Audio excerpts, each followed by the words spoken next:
For privacy reasons, names and places have been changed. This story is inspired by true events. On a fateful day in 1980, 31-year-old alpinist Julian Cabrera was navigating a treacherous, wind-scoured coal high in the Patagonian Andes. He never completed his descent. Despite a desperate search launched by his climbing partner, Eva Gruber, and immediate rescue efforts across the unforgiving terrain, followed by an extensive investigation, Julian Cabrera vanished without a trace, lost to the towering granite needles. For over 4 agonizing decades, his partner, his family, and the global climbing community lived with haunting questions and unbearable uncertainty, the Andes holding its secrets tight. Then, in a startling development nearly 45 years later, a discovery was made high on the mountain. A weather-blackened ice axe, unmistakably Julian's, emerging from the thawing fern near the summit. This is the complete investigation into what truly happened to Julian Cabrera, and the forensic breakthroughs that finally solved a half-century-old mystery. Before we continue, let us know where you're watching from, and if you enjoy this content, consider liking and subscribing to our channel. Now let's continue. Julian Cabrera, at 31, stood among the most respected alpinists of his generation. His lean frame belied a formidable strength, honed over years spent navigating the world's most challenging peaks. Cabrera possessed an almost spiritual connection to the mountains, a passion that drew him repeatedly to the Patagonian Andes, a region he knew with an intimacy few could claim. Here the granite spires clawed at the sky, and the glaciers moved with an ancient, ponderous grace. His climbing partner, Eva Gruber, shared this profound dedication. Their bond, forged in countless hours on rock and ice, was one of mutual trust and ambition, a partnership that aimed for the most audacious lines. Together, they sought to conquer a formidable route up a granite needle, a spire known for its severe technical demands and exposed approaches, a climb that promised both immense challenge and profound reward. The Patagonian Andes presented a landscape of unparalleled grandeur and relentless hostility. Jagged peaks soared into an often turbulent sky, flanked by vast crevasse-riddled glaciers. The air itself seemed to vibrate with the raw power of nature. Their chosen ascent took them to a wind-scoured col below their target granite needle, a place where the elements converged with lethal force, a funnel for the region's notorious gales. The conditions on the morning of November 17, 1980, had been challenging but manageable. However, as the day progressed, a subtle shift in the atmosphere began to manifest. The wind intensified with alarming speed, and fine snow, known as spindrift, began to whip across the exposed ridge, reducing visibility and coating every surface in a treacherous veneer. It was during their traverse of this treacherous ridge, in the grip of the rising spindrift, that the mountain made its move. A sudden, powerful ridge push, a blast of wind and snow, struck the two climbers without warning. In an instant, Julian Cabrera was torn from his partner. Eva Gruber's frantic cry was swallowed by the gale, her gloved hands gripping the rope, which went taut with a jolt, then slackened with terrifying finality. She scrambled, clawing at the ice, her eyes straining into the swirling white chaos where Julian had been just moments before. Only the relentless shriek of the wind answered her desperate calls. The crushing silence that followed the storm's roar, once the initial shock subsided, was a profound despair, a chilling confirmation that the Patagonian Andes had claimed yet another of its devoted, leaving behind only an impenetrable void and the haunting question of what had truly transpired. Eva Gruber's descent from the col was a harrowing ordeal, a desperate race against the fading light and the intensifying storm. Every step was fraught with the risk of a fall, her mind a maelstrom of shock and grief, yet driven by the singular purpose of raising the alarm. She reached the base camp hours later, a spectral figure emerging from the swirling snow, her story delivered in gasps, chilling those who heard it. The news of Julian Cabrera's disappearance galvanized the small, tight-knit climbing community. Within hours, a search party was rapidly mobilized, spearheaded by Esteban Rios, a local guide whose intimate knowledge of the Patagonian Andes was legendary. Rios, a man of quiet competence and steely resolve, understood the brutal realities of the terrain better than most. The initial search efforts were immediate and extensive, yet immediately confronted the formidable obstacles of the Patagonian wilderness.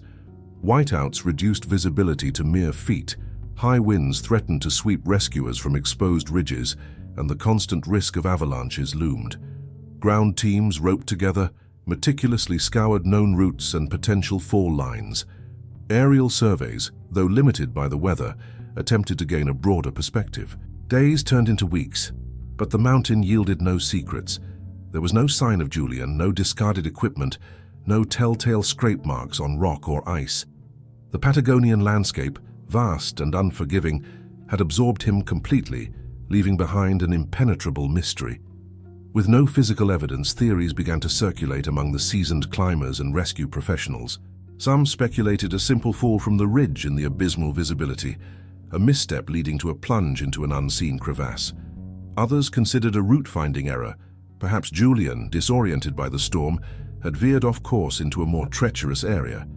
The possibility of him being swept away by an avalanche or a powerful wind blast into a deep bergschrund was also discussed. Each theory, however, remained pure conjecture, leaving the search teams frustrated and helpless in the face of an absence so absolute. The difficult decision to cease active search operations was ultimately made, a painful acknowledgement of the mountain's victory. Julian Cabrera was officially declared missing, presumed dead, his family left without a body to mourn, Eva Gruber haunted by the last moments, and Esteban Rios burdened by the unanswered question, what truly happened to Julian? The passage of 45 years transformed the Patagonian landscape, yet left the mystery of Julian Cabrera untouched. Seasons cycled relentlessly through the Andes, coating the granite spires in fresh snow, then melting to reveal the ancient rock beneath. Glaciers advanced and retreated by imperceptible degrees, reshaping the valleys with glacial slowness. The world outside moved on, embracing new technologies and confronting different global challenges. But for those who remembered, the unanswered question of Julian's fate remained a raw, open wound. His disappearance became a haunting legend within the climbing community, a cautionary tale whispered around campfires, a stark reminder of the mountain's indifferent power. He was a ghost of the Andes, his story an enduring testament to the persistent lack of information, a silence maintained by the vast, unforgiving Patagonian wilderness. Eva Gruber carried the burden of that day for decades. The image of Julian being swept away, the sound of the wind swallowing her cries, replayed in her mind with the clarity of a recent event. She continued to climb, finding solace and challenge in the high places, but a part of her spirit remained tethered to that wind-scoured col, forever searching for an answer. The unresolved grief was a constant companion, the questions of what happened, where he lay, and whether she could have done more, echoing through the years. Esteban Rios, the seasoned guide who had led the initial fruitless search, also bore the indelible mark of Julian's vanishing. He continued his work, guiding countless expeditions, but the memory of the young alpinist lost to the mountain remained a somber note in his long career, a personal failure he could never entirely shake. Julian's family too endured the quiet suffering of permanent absence, their mourning incomplete, without a grave to visit or a definitive explanation. Photographs of Julian, vibrant and full of life, faded slightly with time, their edges softened by handling. They served as a tangible link to a man whose physical presence had been so abruptly erased. His climbing stories, recounted by those who knew him, grew in stature, cementing his reputation as a gifted and passionate alpinist. Each year, a quiet remembrance by a small circle of friends and family marked the anniversary of his disappearance, a testament to the enduring power of memory against the tide of time. Despite the passage of nearly half a century, the feeling persisted that a crucial piece of the puzzle was forever missing, hidden somewhere within the cold, silent embrace of the Patagonian Andes. The relentless passage of time in the Patagonian Andes brought with it a profound change. Across the globe, and particularly in high-altitude regions, glaciers were demonstrably receding. This phenomenon, known as glacier ablation, saw ancient ice masses thinning and shrinking, exposing terrain and objects long locked within their frozen embrace. The firn, the compacted snow forming the upper part of a glacier, was melting at an accelerated rate, gradually revealing the secrets it had held. It was this slow, inexorable process of geological change that would, 45 years after Julián Cabrera's disappearance, finally offer a tangible clue. In the Austral summer of 2025, a small team of glaciologists, led by Professor Marta Salvat, conducted fieldwork in the Patagonian Andes, monitoring glacier recession near the granite needle where Julián had vanished. During a routine survey near the wind-scoured col below that prominent peak, a dark anomaly caught a team member's eye. Emerging from the ablating fern, half buried in the melting ice, was a weather-blackened ice axe. Its metal head, pitted by years of exposure, glinted faintly, a stark contrast to the surrounding ice. Initially, it was considered a relic, perhaps a discarded tool from an earlier expedition. However, its precise location, so close to the site of Julián Cabrera's last known position, immediately raised a more unsettling question. The team proceeded with extreme caution, meticulously documenting the discovery before carefully extracting the implement. The ice axe felt heavy, a silent testament to its age. The realization dawned that this was no mere artifact. It carried the potential for profound significance. Whispers of Julián Cabrera's 1980 disappearance, a story long woven into local climbing lore, began to circulate. Could this be his ice axe? The possibility was both thrilling and somber. The object was carefully packaged and transported for expert analysis, igniting a flicker of hope, not for Julián's return, but for an answer, for those who had lived with the mystery for so long. The Patagonian Andes, after nearly half a century, had finally begun to speak. The retrieved ice axe, a dark, silent sentinel from a bygone era, was carefully transported from the Patagonian ice to a specialized forensic laboratory. Here it became the central piece of evidence in a renewed investigation into Julián Cabrera's disappearance. A team of experts was assembled, including forensic metallurgists, materials scientists, and glaciologist Professor Marta Salvat, whose understanding of ice dynamics would prove crucial. Their collective task was to extract every possible secret the weather-beaten tool held. Initial examinations were meticulous. Under high magnification lenses, specialists scrutinized the ice axe's surface for clues. Corrosion patterns, consistent with decades entombed in ice and exposed to the elements, were documented.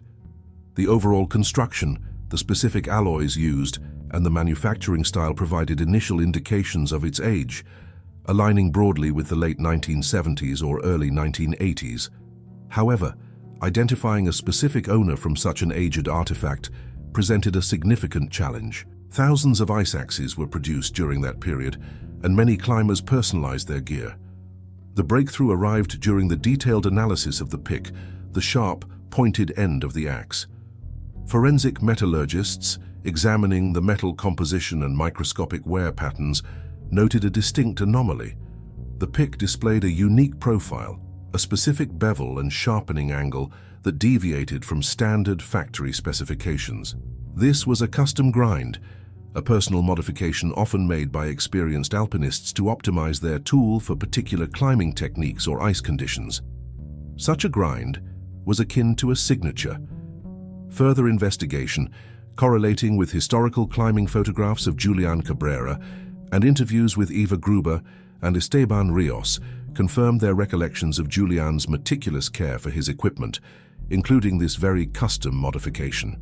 The metallurgy and the unique pickwear definitively matched his known practices.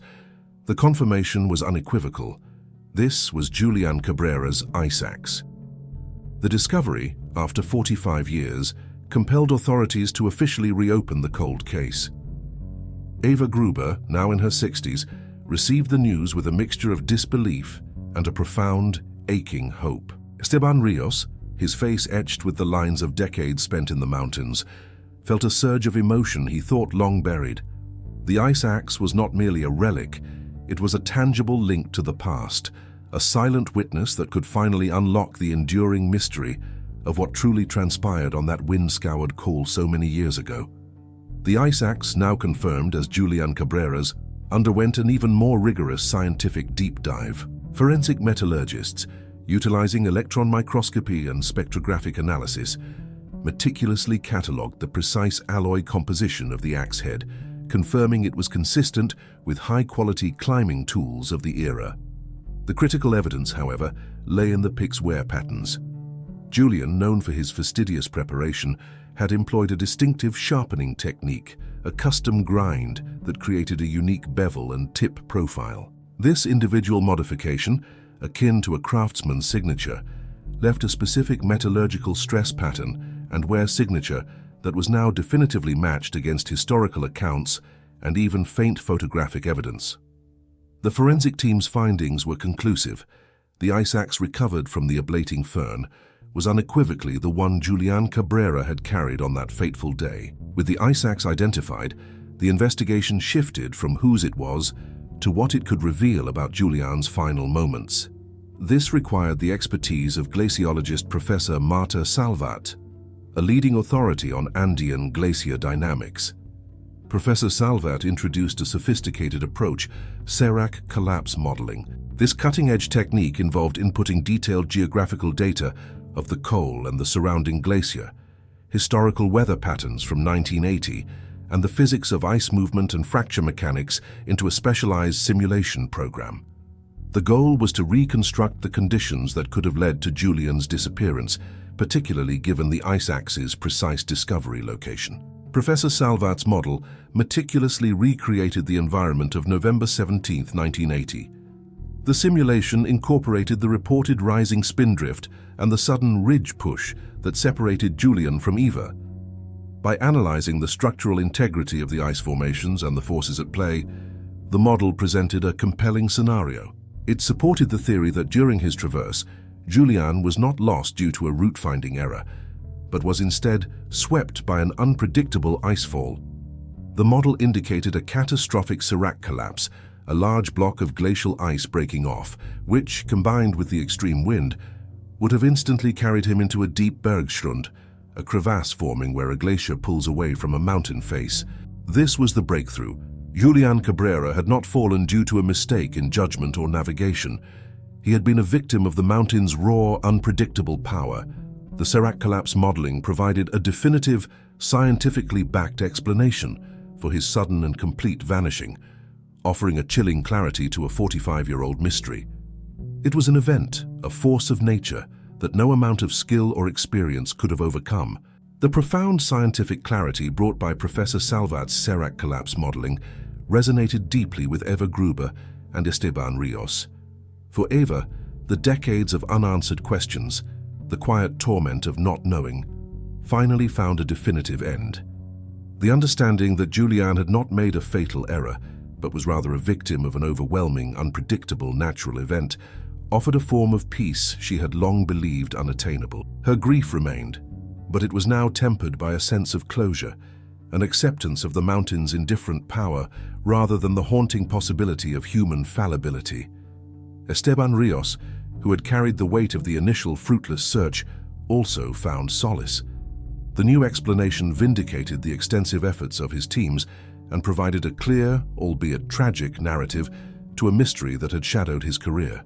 The precise modeling of the Serac collapse and the subsequent sweep into a bergschrund offered a theoretical location for Julian's remains deep within the glacier. However, the practicalities of a search decades later presented insurmountable challenges. The glacier itself had continued its slow, inexorable movement, shifting, compressing, and transforming the ice. Retrieving a body from such an environment, so many years after the event, would be an undertaking of immense risk and astronomical cost, with no guarantee of success. Ultimately, the knowledge of what happened, the scientific certainty, became the most profound form of resolution, allowing loved ones to finally reconcile with the past. Julian Cabrera's story, now fully understood, became more than a tale of loss. It evolved into a potent lesson for the mountaineering community. It highlighted the inherent, often unpredictable dangers of the Patagonian Andes, particularly the dynamic nature of its glaciers and the forces of climate change exacerbating their instability. Professor Marta Salvat emphasized that the insights gained from this investigation underscored the critical importance of understanding glacier dynamics and the potential for sudden, catastrophic events in a warming world. Julian's legacy was no longer solely that of a gifted alpinist lost to the unknown. but also a stark reminder of humanity's vulnerability against the raw power of nature and the relentless march of scientific inquiry. The Patagonian Andes, with their majestic, formidable peaks, continued to stand, beautiful and indifferent.